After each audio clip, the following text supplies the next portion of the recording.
que seria pressão barométrica e como analisar. Cara, então, a pressão barométrica é a informação que a central tem ali da pressão atmosférica que a gente está tendo e também a pressão que a gente vai ter ali no coletor. Isso vai ser feito através do sensor MAP. Ele vai informar para a central qual é a pressão atmosférica que a gente está tendo ali na região e também qual é a pressão que a gente vai ter ali no motor no momento em que estiver funcionando. Dessa forma, ela vai conseguir calcular o tempo de injeção ali e o avanço de ignição. Então é para isso que serve essa pressão barométrica ali, para ela saber qual é a pressão atmosférica, porque a pressão atmosférica na minha cidade é uma, na cidade de outra pessoa é outra, no caso quando eu falo cidade é estado, né? Em outro estado é outra, e isso mexe com o tempo de injeção.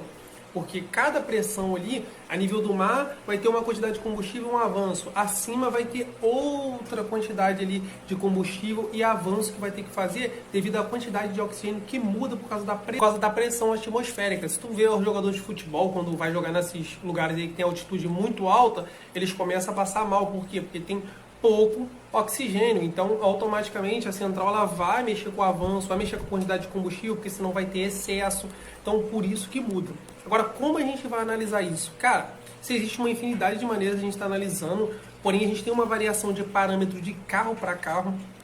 O que a gente consegue saber é o seguinte: se a gente está tendo uma pressão alta, acima do normal, a gente pode estar tendo uma entrada de ar falsa, a gente pode estar tendo ali um cilindro que não esteja queimando 100%, um problema de motor, uma série de fatores que a gente pode estar tendo causando a pressão alta, que a pressão alta quer mostrar pra gente o quê? Ó, tá tendo pouco vácuo na admissão, porque quanto mais vácuo a gente tem uma depressão maior, por isso que a gente vê o MAP ali com a pressão menor, porque nada mais é do que a gente tem ele diminui a pressão que fica ali dentro do coletor. Exemplo só para você entender, aqui a pressão na minha cidade é em torno de 1 bar. Ou seja, se a gente converter para milibar, você vai ter 1000 milibar. No momento que o carro entra em funcionamento, acontece a depressão e o MAP ali de um carro, um exemplo, fica na faixa de 350 milibar. Ou seja, aconteceu uma depressão, ele diminuiu a pressão no coletor por causa do vácuo que a gente tem ali dentro ali, da depressão que a gente tem no coletor. Então, se a gente tiver uma entrada de ar falsa, o que acontece? A minha pressão atmosférica entra ali, né? Porque o vácuo diminuiu, então a gente tem um MAP alto. Claro, uma série de fatores pode mexer nisso.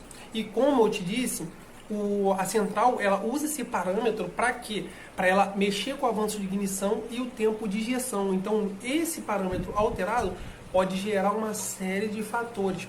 Por isso que a gente bate muito dentro da tecla do treinamento, a gente tem horas lá só falando sobre esse parâmetro, porque muita coisa pode causar uma leitura errada nesse sinal. E quando a gente já tem um MAP ali muito baixo, a gente já pode estar tendo ali de repente um filtro já entupido, um corpo de borboleta muito sujo. Então tudo isso a gente aprende a analisar ali na tela do scanner. Porém a gente está falando só de um parâmetro, né? Porque a gente tem scanner que não tem às vezes parâmetro de máximo e mínimo. Então a gente aprende a analisar um conjunto de coisas para a gente estar aprendendo a saber se aquele MAP pode estar alterado ou não, porque não existe uma tabela falando que o MAP desse carro aqui vai estar nesse valor, ou daquele naquele valor, daquele naquele, não tem.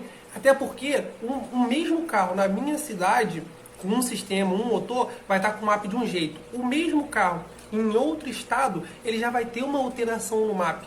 Por quê? Por causa da pressão atmosférica. Então, a gente precisa também saber analisar os outros parâmetros, entender como eles funcionam, para a gente poder estar tendo norte e saber fazer uma análise precisa ali na hora de dar um diagnóstico com um defeito. Mas seria